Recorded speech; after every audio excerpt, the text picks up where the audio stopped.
expensive scandal. Right, anyway, do you want to introduce Vess?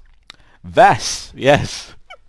My friend over in America, Todd Hamilton, Wrestlevessel. In the good old US of A? Known as Vess. Whereabouts is he to in his the friend. US, do you know? He's New Jersey. New Jersey? Yes, he's right there, right near the heart of WWE territory. And Did you do that on purpose, right near the heart?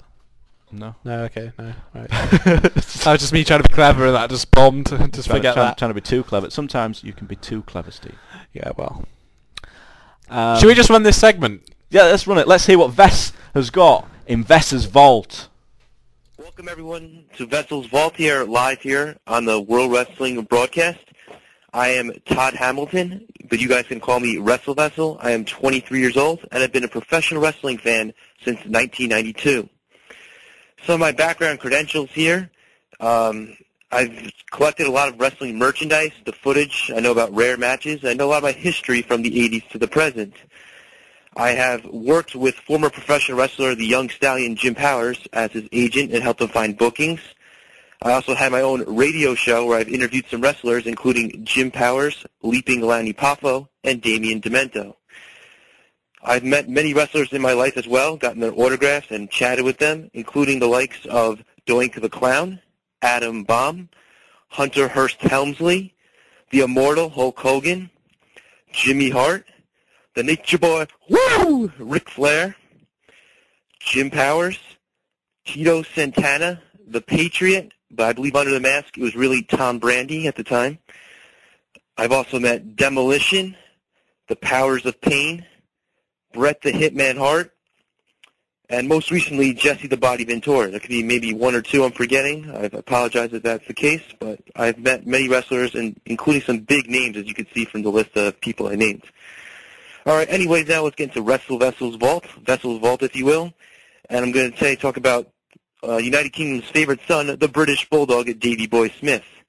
He was trained by the Hart family and with Stu Hart in the dungeon, and he fell in love with Diana Hart, who was Bret the Hitman Hart's sister. They would get married, and his legacy lives on today in the form of his son, David Harry Smith, who goes by the name of D.H. Smith today in the Hart dynasty, along with the Tyson Kid.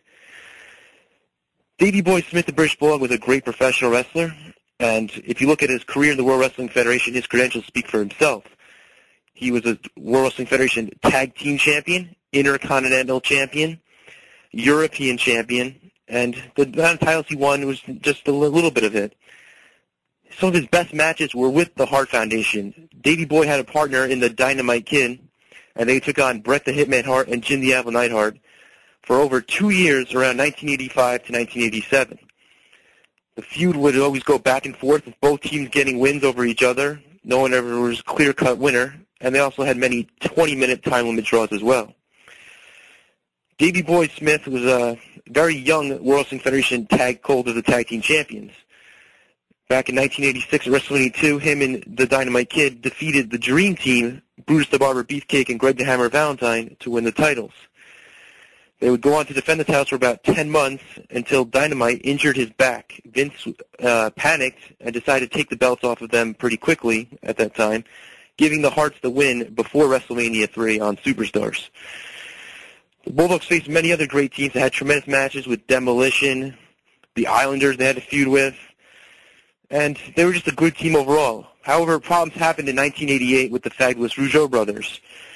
You see, backstage, Dynamite Kid was always a prankster, and he gave the Rougeaus a hard time. One day, the Rougeaus snapped, and they knocked the teeth out of Dynamite, and that kind of changed his lifestyle to the downhill.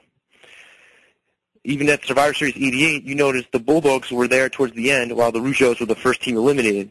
The WWF knew about the heat between these two teams, and they had the Rougeaus get out of the building as quickly as possible before Dynamite could pull one last prank. Davey Boy and Dynamite would go back to Japan after this, and Davey Boy came back on his own in 1990. Dynamite was not too pleased about this, and they really went into dissension from that point on in their careers. Davey Boy's return, he feuded with the Warlord, and he won many Battle Royals. He's basically the king of Battle Royals behind Andre the Giant. He won the Samurai Cup Trophy at the Battle Royal of Albert Hall in October 91. He won a 40-man Battle Royal in 1992, and in 95 he won a 20-man Battle Royal. His most famous match would have to be against Bret the Hitman Hart at SummerSlam 92 for the Intercontinental title. This was his first single title win, and it was a big win in front of his home crowd at Wembley Stadium in front of 80,355 fans.